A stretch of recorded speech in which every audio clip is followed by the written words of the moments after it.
So to make a batch of beer, what we need to do is take some grain, some malted barley that's been cracked and processed by the maltster, and infuse it with hot water. And what happens when we do that is we're raising the temperature of the grain from around ambient to between 145 to 165 degrees Fahrenheit. In that temperature range, their enzymes get really excited and start breaking down the starches developed by the maltster into sugar. And the sugar is then what the yeast, for lack of a better term, eats to create lovely, lovely alcoholic beverage we refer to as beer. So that process takes about 8 hours to accomplish, and so we steep this grain, about 1,700 pounds of grain, steeped in about 300 gallons of water. And then after we steep it for about an hour, we get that enzymatic conversion to sugar. We start to pump that sugar water to the kettle. When it gets to the kettle and we get to the volume we want, we'll start to boil it, and then we're going to add hops at 3 different times for bitterness, flavor, and aroma. So we can influence how the bitterness and how the hop reacts to your palate by how much we add at a given time during the boil. Average boil is between 60 to 90 minutes.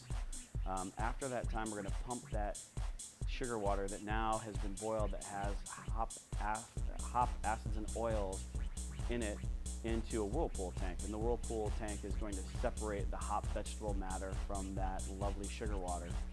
After it separates, it's about another hour's worth of process. Then we cool it down, running it through a heat exchanger and then pumping it into the fermenter.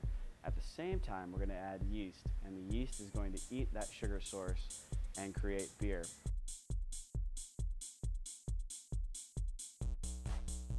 We brewed our first batch of beer on July 1st of 2009.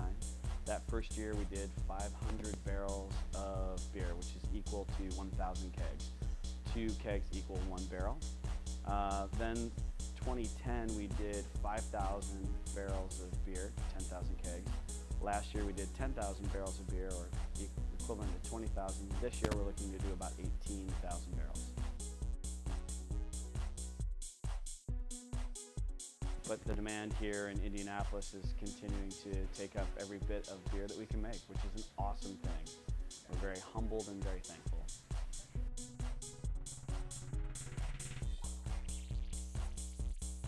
2 World Beer Cup medals. World Beer Cup happens every other year, so this May we get a chance to compete with the world. So 2 years ago we won for a Doppelbock. In fact, we beat the Germans at their own game on that. And that same year we won our first GABF medal with that same Doppelbock. Us, consistency. I mean, that's the hallmark, I think, of a good brewery, is consistently tasty beverages coming out. So we endeavor to do that every single day.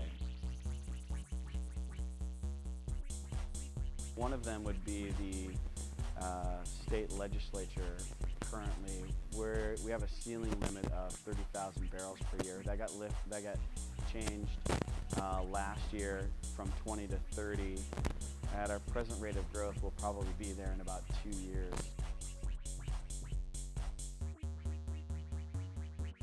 To make world-class beer for a world-class city. So, and that's pretty much period, the end. Everything revolves and emulates out of that. If we do our job right, then not only do we get to drink delicious beer, but everybody in Indianapolis does. I think it's a source of pride for the city as well to have a good brewery that they can call their own. We also have a philanthropic mission or an indebtedness to our society, or to our culture, community here. So gosh, I think last year we spent $40,000 in putting together gift baskets for silent donations and things of that nature. We give as much as we can to the community surrounding us. One of the things that we want to really do as far as philanthropic is to help people who need help to help themselves. I know that sounds a little convoluted, but we have a mentor program that we donate to, as well as other programs like that.